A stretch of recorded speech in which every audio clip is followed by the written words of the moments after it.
notamos el hecho de que al repetir Eva el mandamiento de Dios con respecto al árbol de la ciencia del bien y del mal, añadió las palabras ni le tocaréis, las cuales no fueron pronunciadas por Dios cuando dio el mandamiento original. Hoy comenzaremos nuestro estudio considerando el hecho de que la serpiente niega la palabra de Dios. En los versículos 4 y 5 de este capítulo 3 de Génesis leemos: Entonces la serpiente dijo a la mujer: No moriréis, sino que sabe Dios que el día que comáis de él, serán abiertos vuestros ojos y seréis como Dios, sabiendo el bien y el mal. Quisiéramos cambiar un poco la fraseología para aclarar esto un poco más. En vez de las palabras no moriréis, él dijo ciertamente no moriréis. Ahora esa es una imposibilidad absoluta, porque está dudando del amor y la bondad de Dios. Si Dios es bueno, pues ¿por qué le puso una restricción? Y entonces duda de la justicia de Dios y de su santidad al decir que ciertamente no morirán. Y promete a Eva que ella y su esposo llegarían a ser como dioses ellos mismos. Ahora notamos también que la mujer añadió a la palabra de Dios. Y hoy existen aquellos que quitan de la palabra de Dios, y Dios ha amonestado en cuanto a eso. Existen también las sectas que añaden a la palabra de Dios, y Dios también ha amonestado contra tal práctica. Hay quienes dicen que somos salvos por la ley. Otros dicen, sí, somos salvos por la fe, pero añaden algo para que sea por la fe más alguna obra. En el Evangelio según San Juan capítulo 6 versículo 29 dice: Respondió Jesús y les dijo: Esta es la obra de Dios, que creáis en el que Él ha enviado. ¿Cuán importante es ver esto? Porque Satanás contradice tan sutilmente a Dios y sustituye su propia palabra por la palabra de Dios. Recordará usted, amigo oyente, que en Romanos se habla de la obediencia por la fe. La fe conduce a la obediencia y la incredulidad conduce a la desobediencia. Consideremos ahora la desobediencia del hombre y la mujer a la palabra de Dios. En Génesis 3, versículos 6 y 7 dice: Y vio la mujer que el árbol era bueno para comer, y que era agradable a los ojos, y árbol codiciable para alcanzar la sabiduría, y tomó de su fruto y comió. Y dio también a su marido, el cual comió así como ella. Entonces fueron abiertos los ojos de ambos, y conocieron que estaban desnudos. Entonces cosieron hojas de higuera, y se hicieron delantales. El llamamiento que hizo Satanás aquí fue a la carne, pero eso no es todo. Era bueno para comer, además de agradable a los ojos, y un árbol codiciable para alcanzar la sabiduría. Es importante notar que fue un llamamiento a la parte psicológica de la mente y un llamamiento al lado religioso del hombre. Era un árbol codiciable para alcanzar la sabiduría. Y si usted, amigo oyente, comprueba esto, se dará cuenta que esta es la misma tentación que Satanás trajo al Señor Jesús en el desierto. En la tentación de Cristo vemos que primero Satanás tentó la carne al decir a Jesús que convirtiera en pan aquellas piedras que tenía delante. Esto era algo bueno para comer. Luego Satanás hizo un llamado a la mente con la promesa de que daría a Jesús todos los reinos del mundo. Y le mostró a Jesús todos aquellos reinos para tentarlo. Luego, la tentación de obrar contra la voluntad de Dios fue de echarse del pináculo del templo. Esto fue como el árbol codiciable para alcanzar la sabiduría. ¿Sabía usted, amigo oyente, que Satanás emplea hoy las mismas tácticas? Las usa porque logran buen éxito, dan buenos resultados para él. ¿Por qué tiene que cambiar su método? Parece que todos somos engañados por las mismas tácticas. El apóstol Juan en su primera carta, capítulo 2, versículo 16, nos dice: Porque todo lo que hay en el mundo, los deseos de la carne, los deseos de los ojos y la vanagloria de la vida, no proviene del Padre, sino del mundo. Los deseos de la carne, es decir, lo que parece bueno para comer; los deseos de los ojos, es decir, lo que es agradable mirar; la vanagloria de la vida es lo que es codiciable para alcanzar la sabiduría. Estas cosas no provienen del Padre, sino del mundo. Es un llamado que hace Satanás. Jesús dijo que estos pecados de la carne proceden del corazón del hombre, de lo más profundo, porque aquí es donde Satanás hace su llamado. Ataca al hombre de una manera muy definida. Fue el mismo método que empleó con Adán y Eva para llegar al corazón y desviar al hombre. Y lo hizo. tuvo éxito. Les dijo que conocerían el bien y el mal. ¿Y qué pasó? Pues que sus ojos fueron abiertos. Esa es la conciencia. Porque el hombre no tenía conciencia antes de la caída. Era inocente, y la inocencia desconoce la maldad. Pero ahora cada uno de nosotros tenemos un acusador que vive dentro de nosotros.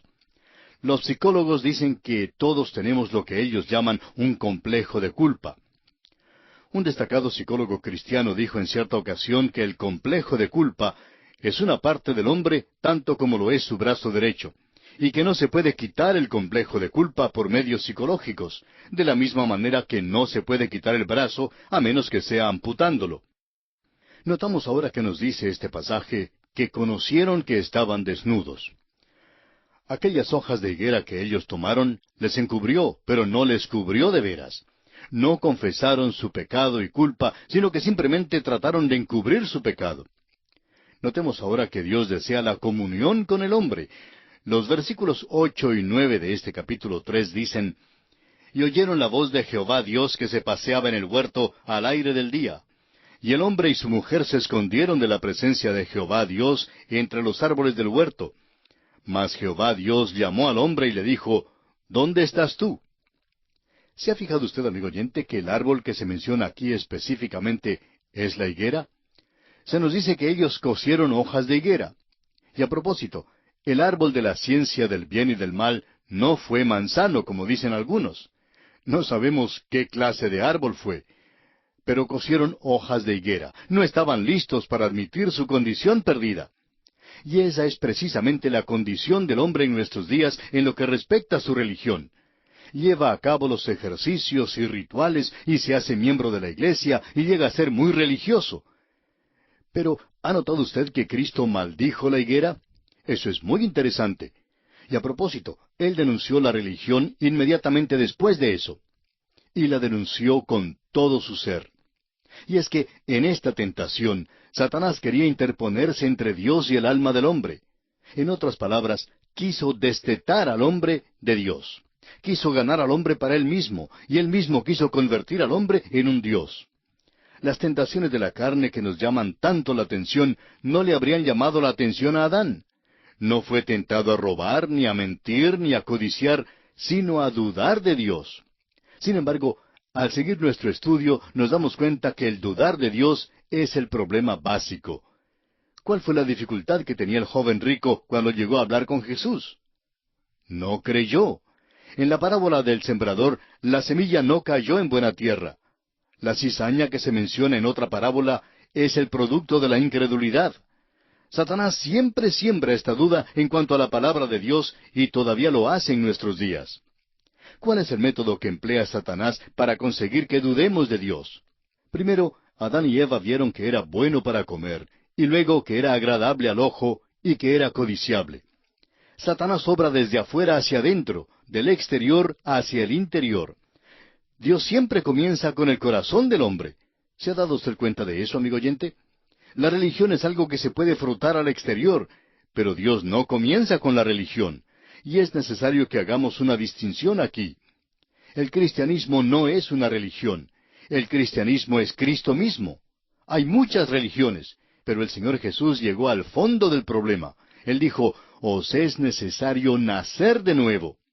Cuando Él habló con los fariseos, que eran muy religiosos en lo exterior, les dijo que limpiaran lo de afuera del plato. Les dijo que eran como el mausoleo, bello desde afuera con el mármol y flores, pero lleno de los huesos de muertos por dentro. ¡Qué ilustración! Notamos también en este pasaje que dice que los ojos de ellos fueron abiertos. Esa es la conciencia. Conocieron que estaban desnudos. En realidad, amigo oyente, las hojas de higuera no son una nueva moda. Los hombres todavía asisten a la iglesia y llevan a cabo los ejercicios religiosos y hacen buenas obras. ¿Qué pasó, pues? Cuando oyeron la voz del Señor Dios en el huerto, huyeron de Dios. Amigo oyente, la religión separa al hombre de Dios. Adán está perdido y es Dios quien le busca y no el hombre quien busca a Dios. Note usted que no hay confesión de parte de Adán. Desde el versículo 10 hasta el versículo 12 leemos lo siguiente. Y él respondió, «Oí tu voz en el huerto y tuve miedo porque estaba desnudo, y me escondí». Y Dios le dijo, ¿quién te enseñó que estabas desnudo? ¿Has comido del árbol de que yo te mandé no comieses? Y el hombre respondió, la mujer que me diste por compañera me dio del árbol y yo comí. Entonces Jehová Dios dijo a la mujer, ¿qué es lo que has hecho? Y dijo la mujer, la serpiente me engañó y comí. Lo importante aquí no es notar que el hombre inculpó a la mujer, sino que no hizo confesión de su pecado. Cuando Dios le pregunta a la mujer, notamos que ella también le echa la culpa a alguien más.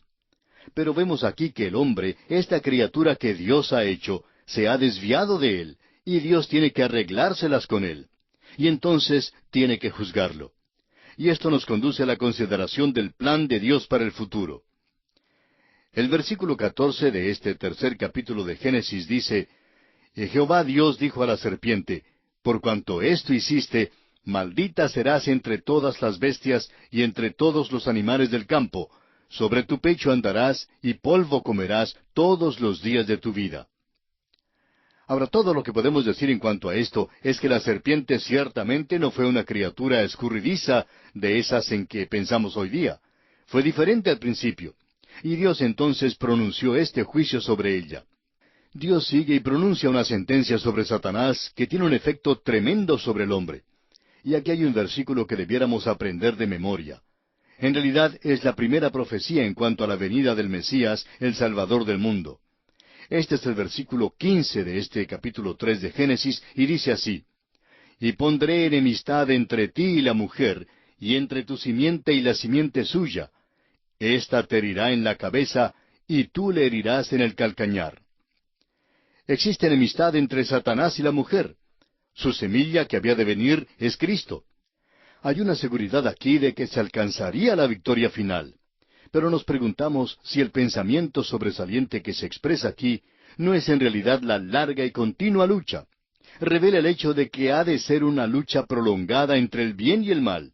Y eso es exactamente lo que encontraremos a través de nuestro estudio de las Escrituras. Por ejemplo, el Señor Jesús, en su día, hablaba de esta misma lucha que todavía continúa.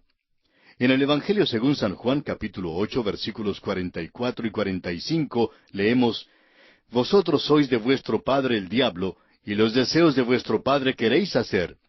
Él ha sido homicida desde el principio, y no ha permanecido en la verdad, porque no hay verdad en él.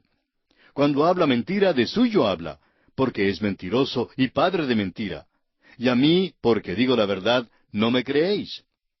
Y en su primera epístola, capítulo 3, versículo 10, Juan hace mención de este mismo conflicto.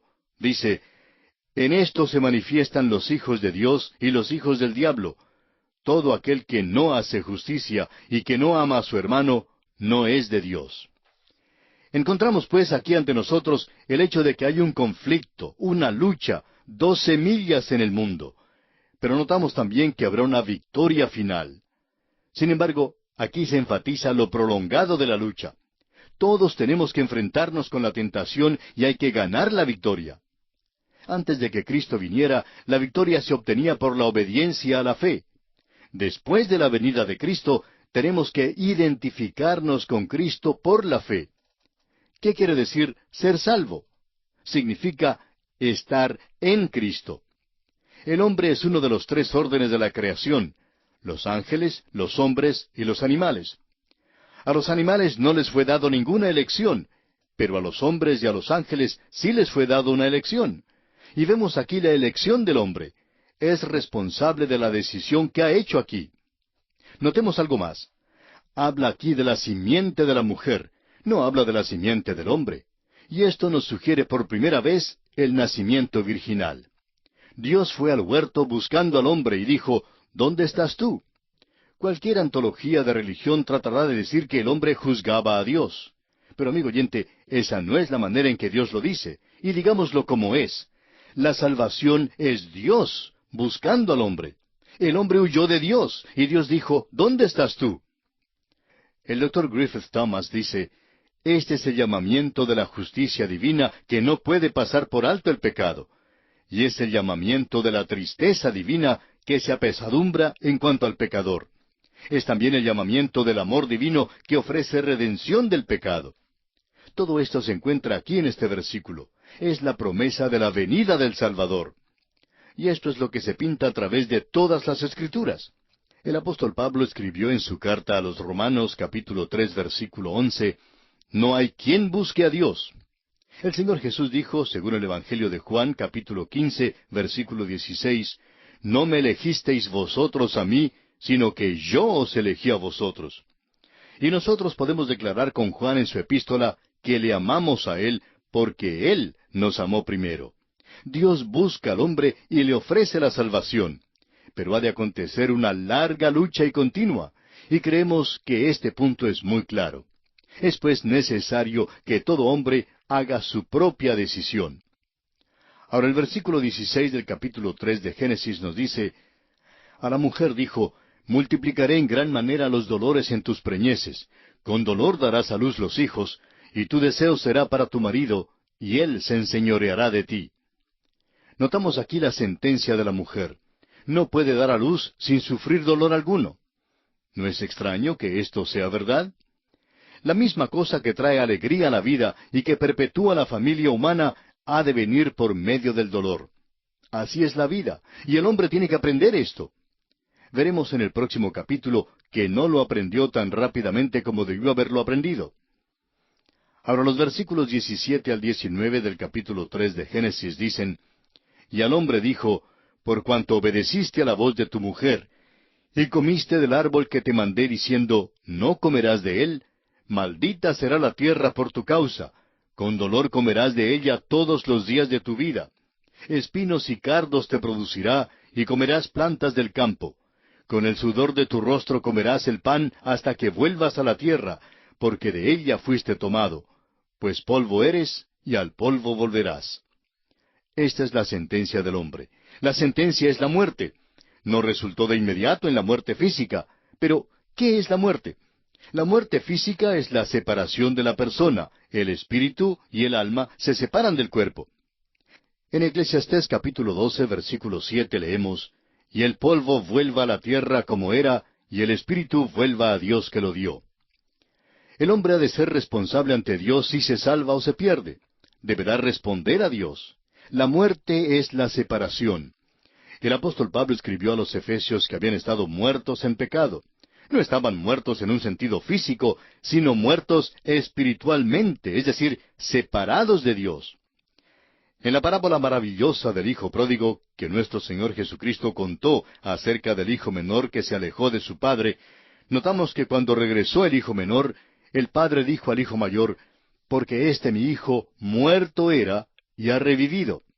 ¿Muerto? El hijo menor no estaba muerto físicamente, pero había estado separado del Padre, y estar separado del Padre significa exactamente eso, muerto. Sí, estaba muerto. Recordemos también las palabras de Jesús a Marta y María, hermanas de Lázaro. Le dijo Jesús, «Yo soy la resurrección y la vida. El que cree en mí, aunque esté muerto, vivirá. Y todo aquel que vive y cree en mí, no morirá eternamente». El que cree en mí, aunque esté muerto. Aquí Jesús habla de una muerte espiritual, estando separado de Dios. Tal persona puede nacer de nuevo y entonces revivir. Por tanto, Adán murió espiritualmente en el momento que comió del fruto. Esa es la razón por la cual huyó de Dios y por eso mismo cosió las hojas de higuera.